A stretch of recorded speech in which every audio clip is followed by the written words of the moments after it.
Piensen por un momento en cómo solemos imaginar todo este tema del secreto gubernamental.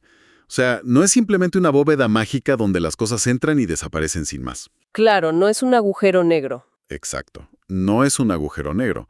Es más bien, digamos, un sistema de filtración unidireccional que es súper sofisticado. La información se aspira del dominio público, cruza una especie de membrana hacia una caja negra burocrática llena de sellos de seguridad. Llena de burocracia, sí. Sí, muchísima burocracia. Y la regla fundamental, la regla de oro de esa membrana, es que casi nada vuelve a salir. Y a ver, ese sistema de filtración del que hablas está diseñado así por una razón muy específica. El instinto natural de toda la maquinaria de inteligencia y de defensa es básicamente la contención. Ajá. Lo que entra por motivos de seguridad nacional se aísla, se compartimenta y obviamente se protege a toda costa. Totalmente. Totalmente.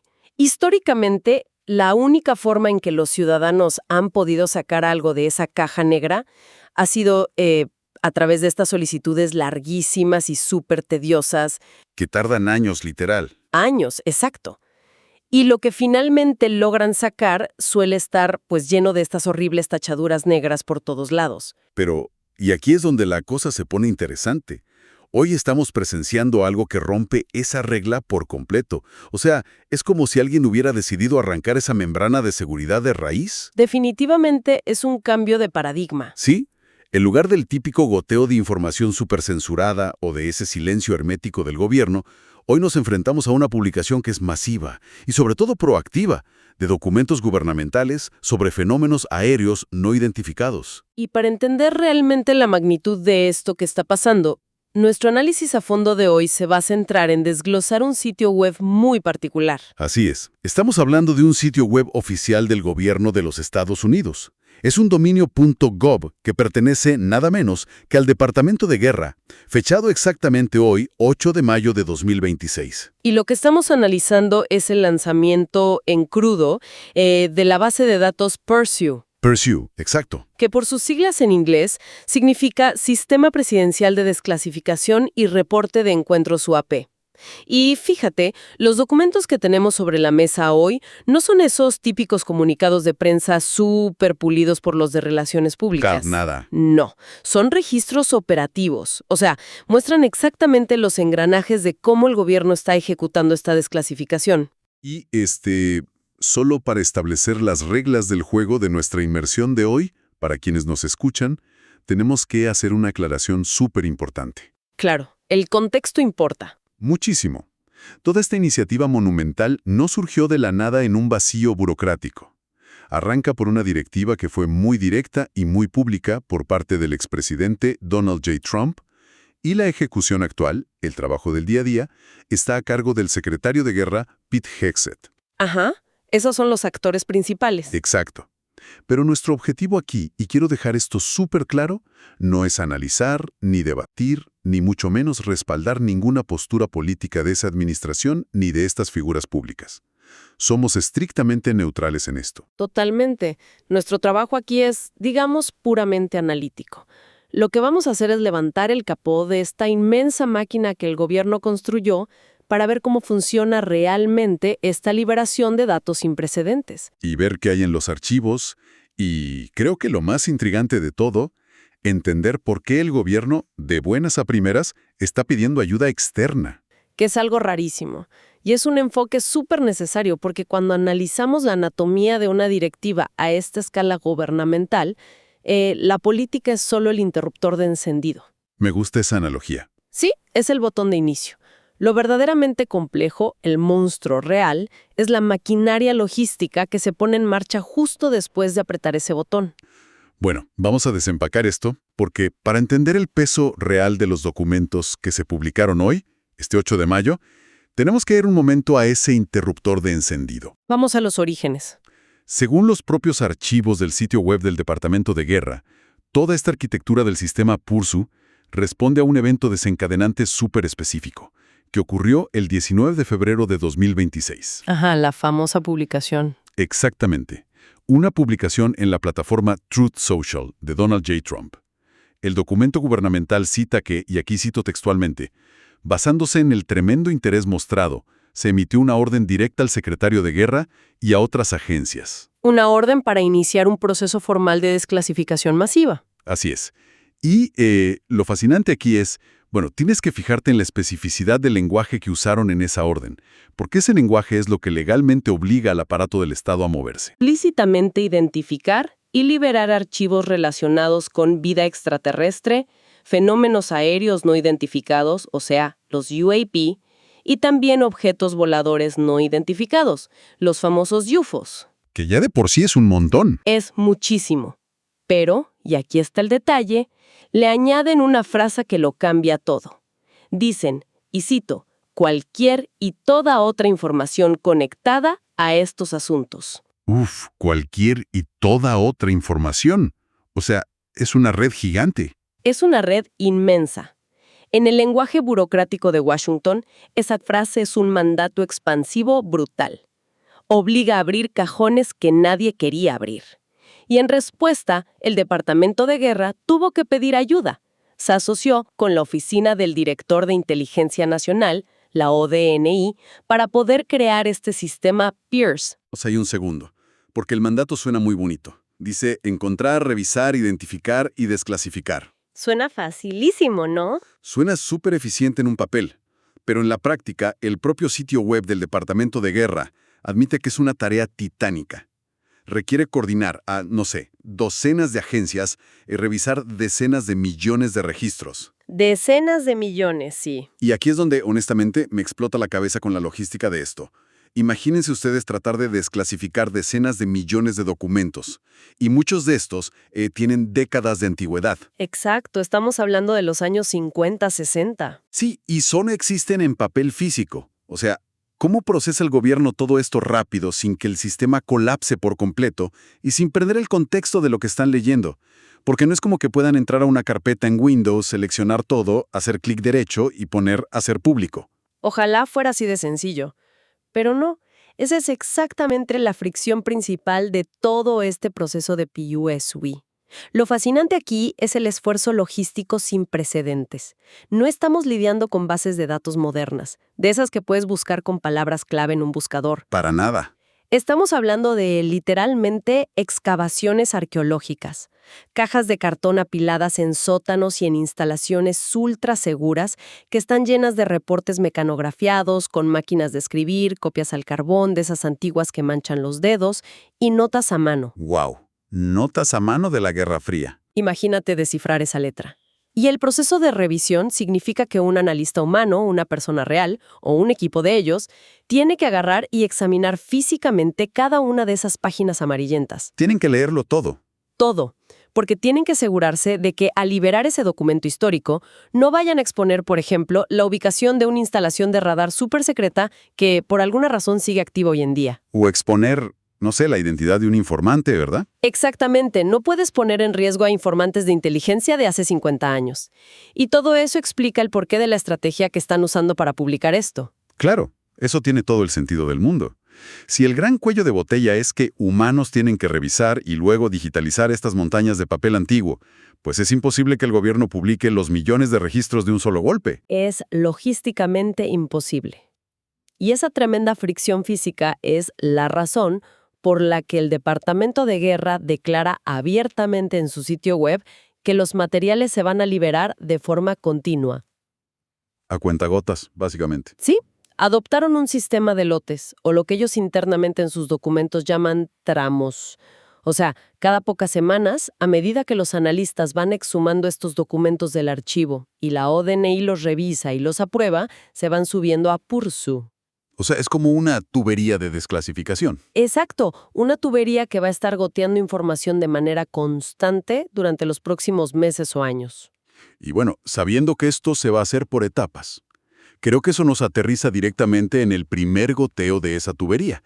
Pasemos a analizar exactamente qué contiene este lote inaugural que se autorizó hoy, 8 de mayo de 2026. El famoso lote 01. Sí, el sitio web lo llama oficialmente Release 01. Y, francamente, cuando te pones a pensar que el universo total de documentos es de decenas de millones, este Release 01 se siente como, no sé, una gotita en un océano gigante.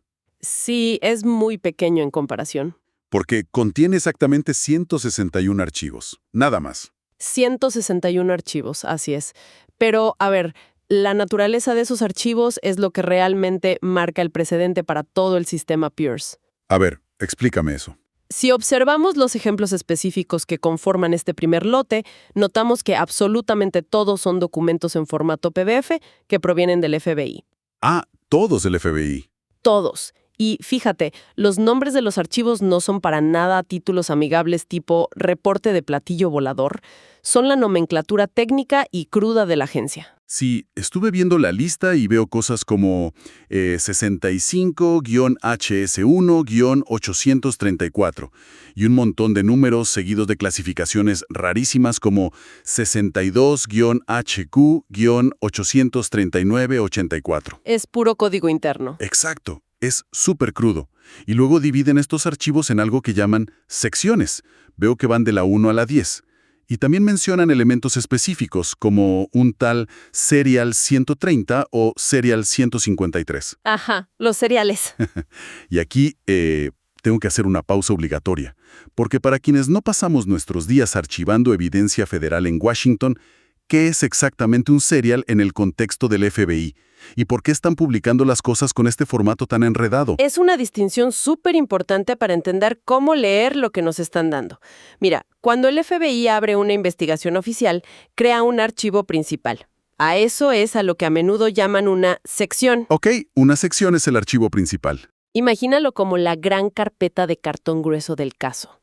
Ahora, cada vez que un agente sale al campo y realiza una entrevista, o recibe una carta, o emite un memorándum interno, o incluso si recorta un artículo de periódico relacionado con el caso, O sea, cualquier cosa que aporten. cualquier pedacito de evidencia. A ese trozo de papel individual se le asigna un número secuencial antes de meterlo en la carpeta. Ese número es el famoso serial. Ah, ya entiendo. Así que si estás ahí en tu computadora leyendo el Serial 130 del lote 01, estás viendo literalmente la 130ª pieza de información que entró físicamente en esa carpeta específica. O sea, nos están dando el caso pieza por pieza. No es un resumen ejecutivo pulido. Cero pulido. Nos están entregando los fragmentos investigativos crudos, exactamente en el mismo orden y formato en que los agentes del FBI de esa época los archivaron originalmente. Es como si nos estuvieran tirando las piezas sueltas de un rompecabezas sobre la mesa. Literalmente. Y el secretario de Guerra, Pete Hegseth, da una justificación muy particular para hacerlo de esta manera. En su declaración, ahí mismo en el sitio web, dice que estos archivos han estado ocultos bajo la clasificación gubernamental durante demasiado tiempo. Ajá. Y que ese secreto extremo es lo que ha alimentado, y cito sus palabras, una especulación justificada. Especulación justificada. ¿Qué frase? Muy fuerte, sí. Según el Departamento de Guerra, liberar estos 161 PDFs iniciales, así en bruto, demuestra un compromiso real con una transparencia sin precedentes. Quieren que el público vea los documentos de primera mano. Y aquí es donde se pone realmente interesante, porque voy a ser de abogado del diablo un momento. A ver, dime. La gente que escucha esto podía esperar entrar al sitio web y encontrar, no sé, pruebas concluyentes de naves espaciales escondidas en un hangar, ¿no? Claro, el platillo volador estrellado. Exacto. Pero hay algo en el sitio .gov que cambia por completo esa narrativa. Si uno lee detenidamente la descripción de la base de datos Pursuit, hay un filtro gigantesco aplicado a todo el sistema. Y esto es clave. El sitio aclara que los materiales archivados aquí son exclusivamente para casos no resueltos. Ese es el gran detalle de todo esto. O sea, ¿me estás diciendo que el gobierno estadounidense está construyendo este portal masivo y gastando millones solo para documentar sus propios callejones sin salida? ¿Significa literalmente que el gobierno no pudo llegar a una conclusión? Básicamente sí. Están documentando sus fracasos analíticos. Y esa es, sin duda, la pieza de información operativa más crucial de todo este lanzamiento. El Departamento de Guerra está trazando una línea divisoria súper estricta. Ajá. Los materiales que entran a Purse son únicamente aquellos donde el gobierno declara formalmente que fueron incapaces de llegar a una determinación definitiva sobre qué era ese fenómeno. Pero a ver, explícame el porqué de esto. Porque si el FBI abre un caso entero, Moviliza agentes al terreno, archiva cientos de esos seriales que mencionabas, gasta recursos. ¿Cómo es posible que al final simplemente digan, bueno, no pudimos llegar a nada y lo empaqueten en un PDF con la etiqueta de no resuelto? Es frustrante, pero el propio sitio web aborda esta misma pregunta y apuntan a un culpable principal, que es la falta de datos suficientes. Falta de datos. Pero si hay carpetas enormes. Sí, pero hay que entender la gran diferencia entre un evento que está registrado y un evento que es científicamente evaluable. Te pongo un ejemplo. Imagina un agente del FBI allá por 1968. Ok, 1968, lo tengo. Lo mandan a entrevistar a un alguacil local en una zona súper rural porque, no sé, 10 personas reportaron luces anómalas en el cielo esa noche. El agente va, hace su trabajo y redacta un reporte exhaustivo con los testimonios. Archiva sus seriales. Archiva un memorándum detalladísimo, hay docenas de páginas escritas. Pero al final del día, cuando los analistas revisan eso, todo lo que tienen son historias. Son anécdotas. Ah, claro. No hay evidencia física. Exacto. No hay lecturas múltiples de radar, no hay firmas infrarrojas captadas por satélites, no hay telemetría de vuelo. Desde el punto de vista estricto de la inteligencia militar o de una investigación científica, un caso que se basa únicamente en testimonios visuales es un caso que carece de datos suficientes. No se puede concluir nada firme. Por definición, no puedes llegar a una conclusión definitiva solo con palabras. Y justamente esos, son los casos que van a parar a la enorme pila de los no resueltos. Ok, eso me vuela la cabeza. Porque si Pursuit es exclusivamente el repositorio de estos misterios insondables por falta de datos concretos, eso significa inevitablemente que los casos de UAP que sí lograron resolverse, pues no están en esta base de datos. Exactamente, no están aquí. ¡Wow! El Departamento de Guerra hace una separación administrativa súper clara en sus documentos. Afirman, con todas sus letras, que los casos UAP que sí fueron resueltos continuarán siendo manejados y reportados por separado. A través de los canales ocultos de siempre. A través de otros canales que, según ellos, exige la ley. Así que, para que quede claro, Pursu no es la biblioteca completa de todo lo que el gobierno sabe. Es, más bien, el catálogo exhaustivo de lo que el gobierno reconoce abiertamente que no pudo averiguar. Y bueno, ya que el gobierno admite que los datos de este lote 01 son insuficientes para sacar conclusiones, creo que esto nos lleva al aspecto más inusual y hasta bizarro de este programa. ¿Qué esperan que pase ahora? Exactamente. ¿Qué esperan que suceda a continuación? Porque el sitio web no se detiene en subir los PDFs. Hay una declaración donde dicen explícitamente que el Departamento de Guerra, y cito, da la bienvenida a la aplicación de análisis, información y experiencia del sector privado. Es una locura leer eso en un sitio del Departamento de Guerra. Es loquísimo. E incluso proporcionan un enlace directito a aero.mil, por si la gente quiere ir a buscar otros registros históricos de UAP por su cuenta. Y entonces, ¿qué significa todo esto? A ver. Si comparas este nivel de apertura con otras áreas que el Departamento de Guerra maneja en ese mismo sitio web, temas críticos como el dominio de drones, o el apoyo a la frontera sur, o el restablecimiento de COVID-19, en ninguno de esos esquemas ves al Pentágono diciendo, oigan, ciudadanos de Internet, aquí están nuestros datos inconclusos, vengan a ayudarnos. Es que no pasa jamás. Y si conectamos esto con el panorama general, es una observación excelente porque resalta lo anómala que es esta estrategia dentro de toda la cultura de seguridad nacional. Es que no cuadra con ellos. No cuadra. La respuesta corta de por qué hacen esto es que representa una especie de capitulación analítica estratégica. Espera. Capitulación estratégica. Me suena oxímoron. Explícame cómo rendirse puede ser una estrategia en temas de inteligencia. Suena raro, pero tiene sentido. El gobierno está reconociendo públicamente los límites intrínsecos de tener un sistema cerrado. Durante décadas, la mentalidad siempre fue que un grupo pequeñito de analistas, con autorizaciones de altísima seguridad, metidos en una bóveda sin ventanas, iba a poder resolver todos estos enigmas por su cuenta. Claro, los hombres de negro trabajando en secreto. Exacto, pero en la realidad los alcanzó. El volumen masivo de datos históricos y la tremenda complejidad de estos fenómenos aéreos superaron por completo la capacidad de esa pequeña bóveda. Demasiados datos, muy poca gente. Al decir que dan la bienvenida a la experiencia del sector privado, el Departamento de Guerra está optando por descentralizar radicalmente el problema. Ellos saben perfectamente que allá afuera, fuera del gobierno, hay académicos brillantes, hay científicos de datos, hay expertos en aviación civil. Hay de todo en el sector privado. Y hay algoritmos comerciales de reconocimiento de patrones y de inteligencia artificial que superan por muchísimo la capacidad humana de los agentes que revisaron originalmente esos archivos del FBI hace 50 años. Ah, claro. Entonces, la analogía perfecta aquí, creo yo, es como el modelo de desarrollo de software, ¿no? Como cuando liberan un código. A ver, me gusta por dónde vas. Imagínate que el gobierno es como una corporación gigante de tecnología que decide liberar el código fuente de su programa operativo. Lo convierten en open source, en código de fuente abierta. Y no lo hacen porque el código sea perfecto. Lo hacen porque está lleno de errores. Exacto. Saben que está lleno de errores y vulnerabilidades que sus propios ingenieros ya no dan abasto para arreglar. Al subir este lote 01 con sus 161 archivos, básicamente están diciendo, nos rendimos. Llegamos a nuestro límite institucional. Aquí están los registros del FBI. Vamos a ver si el poder mental colectivo de la comunidad de Internet puede cruzar los datos y encontrar el patrón que a nosotros se nos escapó. Es una analogía sumamente precisa, de verdad, porque subraya un cambio de paradigma vital en cómo manejan la información. El gobierno no le está pidiendo a la gente que opine por opinar en un foro de Internet.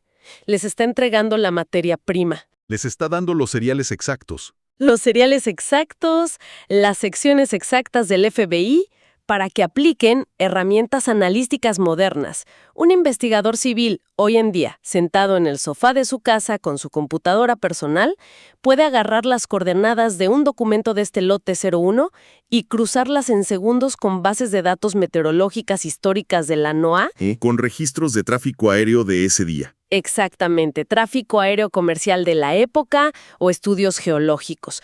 Todo en cuestión de minutos. Ese tipo de inteligencia colectiva y multidisciplinaria es físicamente imposible de replicar dentro de los compartimentos aislados y burocráticos del gobierno. Claro, no tienen la agilidad para hacerlo. Y todo esto, para ir cerrando nuestra inmersión de hoy, transforma por completo dónde reside realmente el poder sobre esta información. Es un cambio de poder brutal. Totalmente. Lo que estamos viendo hoy en este sitio .gov no es una simple migración de unos PDFs viejos a la nube. Durante 70 años, el valor de los archivos gubernamentales sobre UAP radicaba casi exclusivamente en su secreto, ¿verdad? Sí, el simple hecho de que estuvieran bajo llave los hacía misteriosos e importantes. Exacto, pero ahora el valor ya no está en ocultarlos. A partir de hoy, 8 de mayo de 2026, el valor recae completamente en la capacidad de análisis que tenga el público. Ya no es una cuestión de, teóricos de la conspiración haciendo marchas para pedir acceso. Ahora es el gobierno entregando los papeles en bandeja de plata. Entregando decenas de millones de páginas, empezando con estos 161 archivos, y pidiendo activamente ayuda para resolver el misterio. Y fíjate, esto plantea una pregunta importante. Una pregunta que queda ahí, flotando, como consecuencia directa de cómo armaron este sistema PERS. ¿Cuál sería esa pregunta? Si consideramos que esta enorme base de datos es el hogar exclusivo de los casos no resueltos, o sea, los que fallaron por falta de datos suficientes, uno no puede evitar pensar en la otra categoría. ¿Qué nivel de evidencia empírica, qué calidad de lecturas simultáneas de sensores y qué tipo de irrefutabilidad científica contienen esos casos que el gobierno considera formalmente como resueltos? Esa es la verdadera intriga. Porque esos casos resueltos, los que sí tienen datos duros y evidencia real, esos se mantienen bajo llave en un canal completamente separado. Están fuera del alcance de este ejercicio colaborativo. Así es. Si los casos sin datos son los que nos tiran a nosotros, la imaginación analítica vuela, pensando, bueno, ¿qué tan contundente y espectacular tiene que ser un archivo de UAP para que el Departamento de Guerra diga, ok, este sí lo entendemos, tenemos las pruebas y definitivamente este no lo vamos a compartir en Internet? ¡Qué locura! Y eso le añade una capa de misterio fascinante a esta invitación que nos hacen, porque, y con esto los dejo para que lo piensen, si el gobierno está pidiendo ayuda externa, ¿qué pasa si esta estrategia open source realmente funciona? Sería histórico. ¿Cuántos de estos documentos del FBI recién liberados Y de los millones que vienen en camino, podrían dejar de ser un misterio. Imagínense la posibilidad de que un ciudadano común, conectando puntos desde su computadora, encuentre la pieza que falta en un serial de los años 60 y logre que un caso cruce esa frontera burocrática, pasando de la pila pública de los no resueltos directo a la bóveda secreta de los resueltos. Sería darle la vuelta al sistema por completo. Definitivamente. Parece que esa membrana unidireccional de la que hablábamos al principio no solo fue arrancada para dejar salir los datos, sino para invitar a todo el mundo a entrar y ayudar a limpiar la casa. Definitivamente es algo para quedarse pensando la próxima vez que miren al cielo nocturno, o bueno, en este caso, la próxima vez que naveguen por una base de datos del gobierno.